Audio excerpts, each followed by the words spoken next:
you can go in and you can drill near those wells. You can run tests in the ground.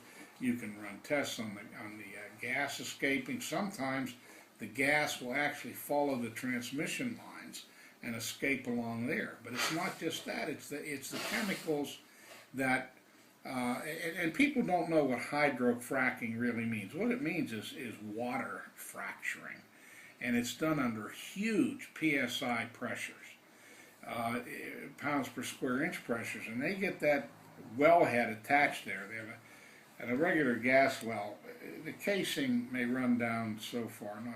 It varies, but on Marcellus Shale, here's what's misleading about Marcellus Shale. They tell people that Marcellus Shale is getting down there thousands of feet, that it's really deep, and they'll go down and they'll swirl around and whatnot and all that kind of stuff. The trouble is when you hydrofrack that, and that gas comes out of the ground, it pushes all of that stuff up into above layers, which are, they're subject to the chemicals, to the that are used in the hydrofracking, to the bromides with the salt waters and different salt water and different chemicals that carry that, and that stuff gets carried into your your food. And right now, what it looks like your water, your groundwater, and what it looks like to me is they have absolutely no safeguards for people at the wellhead, people that live along the transmission lines, etc. And the other thing I just learned not too long ago, it looks like the Chinese own the transmission lines.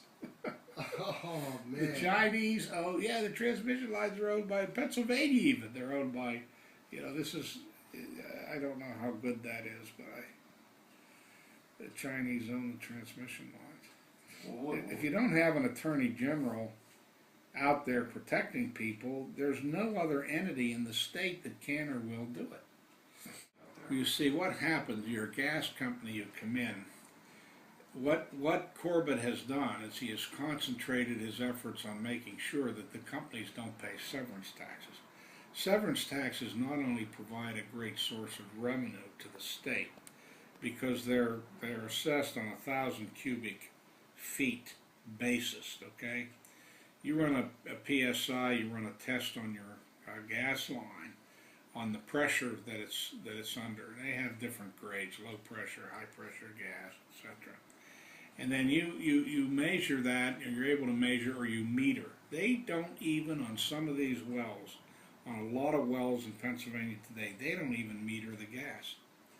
The gas company goes out, pays a small, infinitesimally small royalty, and then they take that gas off, they send that gas, all that gas bleeds into, it's taken down to there's a pump station, a condensing station, where they dry it, and then they compress it, and then they pump it into larger lines. And what they're doing, I am convinced, is to avoid the cost of investigation and regulation, because along with a severance tax would come a regulation and disclosure. The governor is just, I think he's totally in the hip pocket of the companies, just totally owned by them.